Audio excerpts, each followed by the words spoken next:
ঈমানের দাবি হলো সারা পৃথিবীর সমস্ত আনুগত্যকে দুপায়ে তুলতে হবে, এক আল্লাহর আনুগত্যের ঝান্ডাকে সমুন্নত করতে হবে। কাজেই নবীর সেই আস্থার মর্যাদা যে কোনো মূল্যে আমরা রক্ষা করব। আমরাও কিন্তু আছি ইনশাআল্লাহ, সোচ্চার আছি। স্পষ্ট পয়গাম শুনিয়ে যায়, কোরআনের বিরুদ্ধাচরণ হবে, ইসলামের বিরুদ্ধাচরণ হবে। যদি ফাঁসির হুমকি থাকে, জীবন হুমকির মুখে পড়লেও ইসলামের বিরুদ্ধাচরণ নীরবে বরদাস্ত করতে পারবো না। পণ করেছি, শপথ করেছি, যতদিনে দেহে প্রাণ আছে, যতদিনে ধমনীতে রক্তের প্রবাহ আছে, যতদিনে হৃদয়ে স্পন্দন আছে, এক আল্লাহ তার রাসূলকে খুশি করব। এতে সারা দুনিয়া যদি নারাজ হয়, সারা দুনিয়ার কাউকে পরোয়া করবার সময় আমার নয়। সুতরাং কখনো নেতার কথায় আলেমের বিপক্ষে যাব না, কখনো দলের কথায় আলেমদের বিপক্ষে যাব না। যেই দল আলেমদের বিপক্ষে বলে সেই দলকে তালাক দিবা, যেই নেতা আলেমদের বিপক্ষে বলে সেই নেতার 14 গোষ্ঠীকে তালাক দিবা। যেটাই সাংঘর্ষিক হয়ে দাঁড়াবে তার বিরুদ্ধাচরণ করা, সেটাই আমাদের ডিউটি আর জিম্মাদারি। আল্লাহর কসম খেয়ে বলি, ক্ষমতার হালুয়া রুটির ভাগ বাটোয়ারা অর্জন করা আমাদের জিন্দেগির বিন্দুমাত্র লক্ষ্য নয়। আমরা ওই ক্ষমতার সিংহাসনের চেয়ে আল্লাহ প্রদত্ত আমাদের ওই সালার চটকে অনেক বড় সৌভাগ্যের বিষয় মনে করি। মাদ্রাসার তালেবে ইলমদেরকে যারা করুণার দৃষ্টিতে দেখেন, দৃষ্টিভঙ্গি বদলান, দৃষ্টিভঙ্গি বদলান। ভ্রাতৃত্বের দৃষ্টিতে তাকাবেন, আমি আপনার দিকে ভ্রাতৃত্বের দৃষ্টিতে তাকাবো। প্রভুর দৃষ্টিতে তাকাবেন, চোখ উপড়ে ফেলবো। একটা সাংস্কৃতিক অনুষ্ঠানের নামে বেহায়াপনা হবে, 10টা মাহফিল হবে। যেখানে বেহায়াপনা, যেখানে অশ্লীলতা, যেখানে ইসলাম বিদ্বেষী কর্মকাণ্ড, যেখানে খোদাদ্রোহিতা, সেখানে ব্যাপকভাবে ইসলামের আওয়াজ প্রচার করবেন। আমি আজ শাইখুল হাদিস আল্লামা আজিজুল হক রহমতুল্লাহ আলাইহির কাছ থেকে উত্তরাধিকার সূত্রে ইলমে দ্বীন এবং দ্বীন ইসলামের দায়িত্বশীলতার এই সবক গ্রহণ করার পর থেকে, আজ থেকে 25 বছর আগে হযরতের কাছ থেকে মাথায় পাগড়ি পরিধান করে দায়িত্ব গ্রহণ করেছি। বিগত 25 বছরে আমাদের এমন কোন রেকর্ড নেই যেখানে আমরা দায়িত্ব জ্ঞানহীন কোনো কাজ করেছি। তাহলে কেন আজকে এই উদ্বিগ্ন অবস্থা, কেন আজকে এই উদ্বেগ এবং উৎকণ্ঠার পরিস্থিতি? হাজার হাজার তৌহিদি জনতা, আমি আপনাদেরকে আল্লাহর নবীর পক্ষ থেকে সে কথা পৌঁছে দিচ্ছি, কুলু আমান্না বিল্লাহ সুম্মা ইসতাকিমু। তোমরাও বলো এক কথা, ঈমান আনলাম কার উপর? আস্থা ভরসা রাখলাম কার উপর? আমাদের মালিক কে? আমাদের খাওয়ান কে?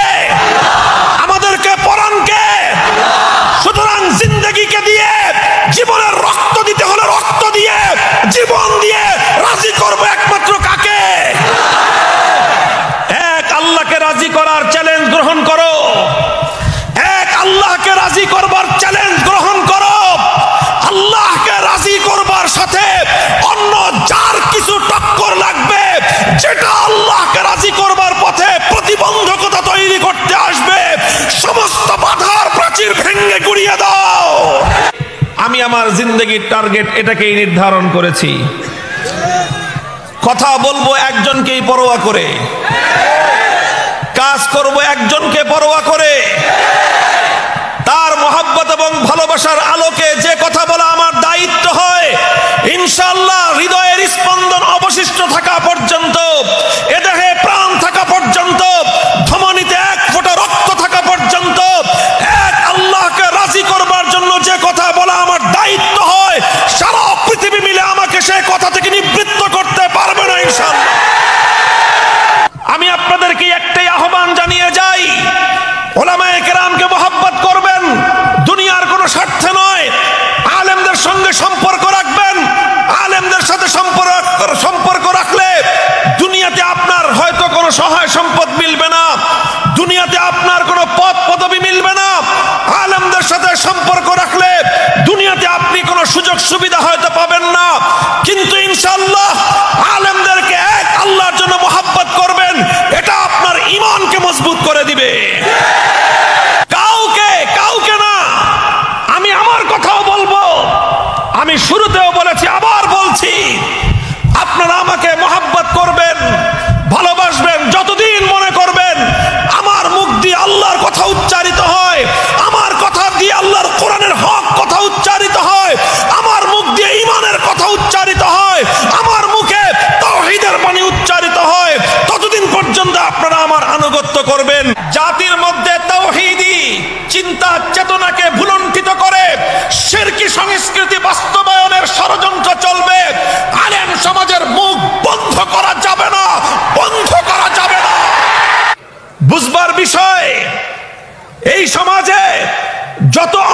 সংগঠিত হয়, প্রত্যেকটা অপরাধের জন্য আল্লাহর কাছে আর কারো জবাব দিতে হোক বা না হোক, আলেমদেরকে জবাব দিতে হবে।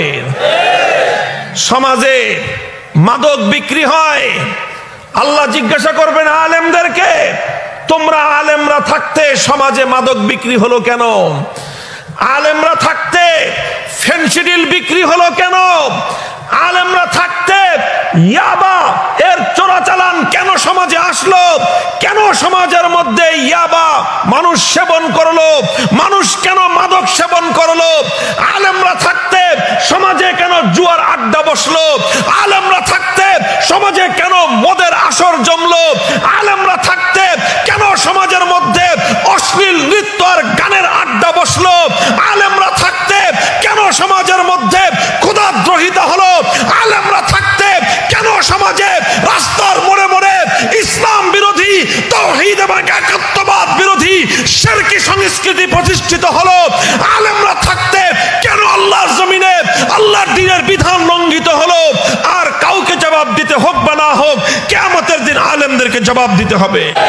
তবে এতটুকু বলবো, যারা রাজনীতি করেন, রাজনীতি করার সময় খুব হুঁশিয়ার থাকবেন, সতর্ক থাকবেন, কারণ আজকে রাজনীতির মাধ্যমে বহু মানুষের ঈমান নষ্ট হচ্ছে। রাজনীতি করতে গিয়ে রাজনৈতিক দলের দায়িত্বশীলেরা অনেক ক্ষেত্রেই সীমা লঙ্ঘন করে।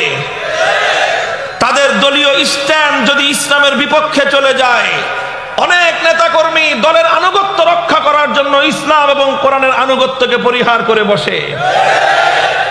মুহতারাম হাজিরিন, আমি আপনার হাতে ধরি, পায়ে ধরি, কোরআন যেটা বলে আমি সেটা বলবো। কোরআনের কথা যদি আমার বিপক্ষে যায়, আমি আমার পক্ষে নয়, কোরআনের পক্ষে থাকবো। কোরআনের কথা যদি আমার বাবার বিপক্ষে যায়, আমি যদি কোরআনের অনুসারী হয়ে থাকি, বাবার পক্ষে নয়, কোরআনের পক্ষে থাকবো। আল্লাহর কোরআনের কথা যদি আমার গোত্রের বিপক্ষে যায়, আমি আমার গোত্রের পক্ষে নয়, কোরআনের পক্ষে থাকবো। কোরআনের কথা যদি আমার দলের বিপক্ষে যায়, আমি দলের পক্ষে নয়, কোরআনের পক্ষে থাকবো। আল্লাহর কোরআনের কথা যদি আমার নেতার বিপক্ষে যায়, আমি নেতার পক্ষে নয়, কোরআনের পক্ষে থাকবো। এটার নাম হলো ঈমান এবং এটার নামই হলো ঈমান। আর যারা এভাবেই আল্লাহর কোরআনকে মানে, তাদেরকেই বলা হয় ঈমানদার। দেশ আমার, দেশ আমাদের, দেশ আমার বাপ-দাদার রক্ত দিয়ে কেনা দেশ। এ মাটির প্রতি আমার মমতা, এ মাটির প্রতি আমার ভালোবাসা, এ মাটির জন্য আমার জান কুরবান। আমার 1 ইঞ্চি মাটি কেড়ে নিতে আসলে আমি 70 চোখ উপড়ে ফেলতে চাই। পরিষ্কার আমাদের কথা, আমরা এ কথা বলবো, ভালো না লাগলে সীমান্ত খোলা আছে। এই দেশ যাদের ভালো লাগে না, এদেশের ইসলাম যাদের কাছে ভালো লাগে না, এদেশের 1000 বছরের ঐতিহ্য যাদের কাছে ভালো লাগে না, এদেশের 3.5 লক্ষ মসজিদের মিম্বার থেকে সকাল সন্ধ্যা আল্লাহু আকবারের ধ্বনি যাদের পছন্দ হয় না, বাংলাদেশের মাটি তোমাদেরকে বরদাস্ত করবার জন্য প্রস্তুত না। মামুনুল হক করলে তো এমনি মান না, এই আগের থেকেই দেখলেই মেজাজ খারাপ হয়ে যায়। বেটা, তখন মেজাজ খারাপ নিয়ে আমরা চলি। একজনকেই তো রাজি আর খুশি করার জিন্দগিতে কন্টাক্ট নিছি। কয়জনকে? জিন্দগির বাজি একজনকে রাজি আর খুশি করবার জন্য। আরশের মালিককে রাজি করব, তাকে রাজি করতে গিয়ে সারা দুনিয়া যদি নারাজ হয়, পরোয়া করবার সময় আমাদের না। আমরা তাওহীদের পথ থেকে পিছপা হইনি। আরে ভাই, তুমি যদি শিরকের পথে চলে পিছপা হতে না জানো, আমি তাওহীদের পথে চলে কেন পিছপা হব? তুমি যদি বাতিলের পক্ষে চলে লড়াই করতে প্রস্তুত হও, আমি হকের পথে থেকে লড়তে আমার কিসের ভয়? তুমি যদি বাতিলের পক্ষ হয়ে লড়াই করার জন্য ময়দানে নামতে পারো, আমিও হকের জন্য শুধু ময়দানে নয়, রক্ত দেওয়ার জন্য প্রস্তুত আছি।